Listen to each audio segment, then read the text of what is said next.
আসসালামু আলাইকুম, আশা করি আপনারা সকলেই অনেক ভালো আছেন। Walton Primo rx8 mini launch হওয়ার আগে এত পরিমাণে আসলে জনপ্রিয়তা পাচ্ছে, যা আসলে বলে বোঝানো যাবে না। তো কেন আসলে এই ফোনটি এত পরিমাণে জনপ্রিয়তা পাচ্ছে জানতে হলে অবশ্যই এই ভিডিওটি সম্পূর্ণ দেখবেন। আর ওয়ালটন প্রিমো rx8 ফোনটি যদি আপনি কিনতে চান তাহলে এই ভিডিওটি অবশ্যই সম্পূর্ণ দেখবেন।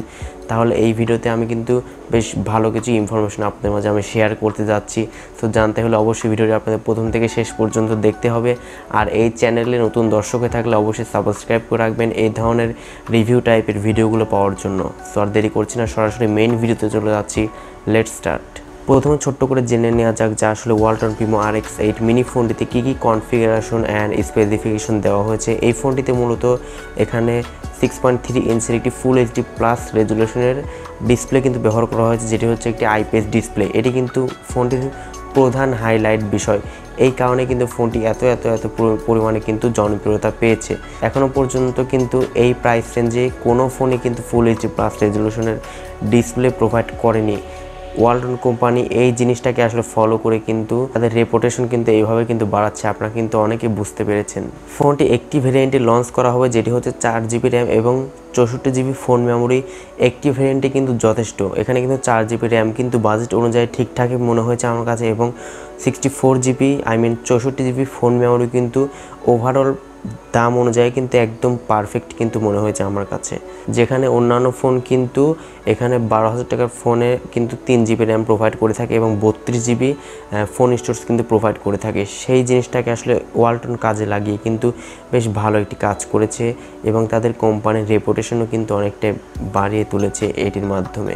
দর্শক, ফোনটির প্রসেসর সেকশনে রাখা হয়েছে কোয়ালকমের স্ন্যাপড্রাগনের 660 একটি প্রসেসর, যেটি মূলত ভালো একটি প্রসেসর। অ্যান্ড এই প্রসেসর দিয়ে কিন্তু আপনারা মোটামুটি পাবজি বলেন, ফ্রি ফায়ার বলেন, বেশ অনায়াসে কিন্তু স্মুথলিভাবেই প্লে করতে পারবেন। ফোনটির ক্যামেরা সেকশন নিয়ে বলতে গেলে ফোনটির ব্যাক সাইডে আপনারা 3টি ক্যামেরা পেয়ে যাচ্ছেন এবং একটি ফিঙ্গারপ্রিন্ট সেন্সর পেয়ে যাচ্ছেন।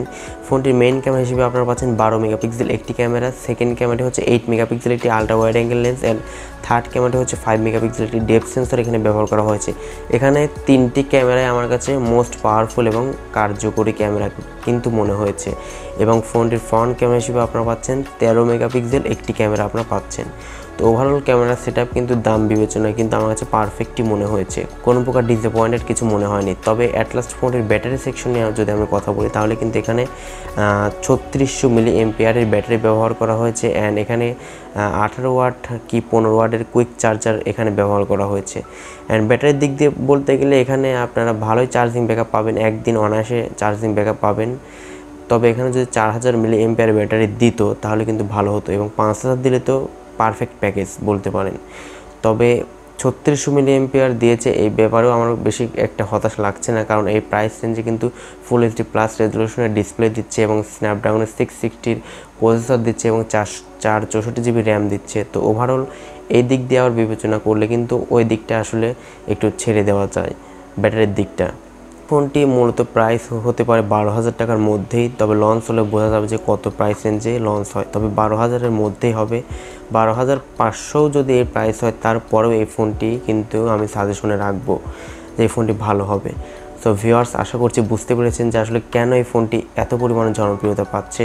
সো আশা করছি বুঝতে পেরেছেন। আর এই চ্যানেলে নতুন দর্শক হয়ে থাকলে এবং এমন সব ভিডিওগুলো পাওয়ার জন্য আমাদের চ্যানেলটি সাবস্ক্রাইব করে আমাদের সাথেই থাকবেন। দেখা হচ্ছে পরবর্তী কোনো নতুন ভিডিওতে। সেই পর্যন্ত সকলেই ভালো থাকুন। আসসালামু আলাইকুম ওয়া রাহমাতুল্লাহ।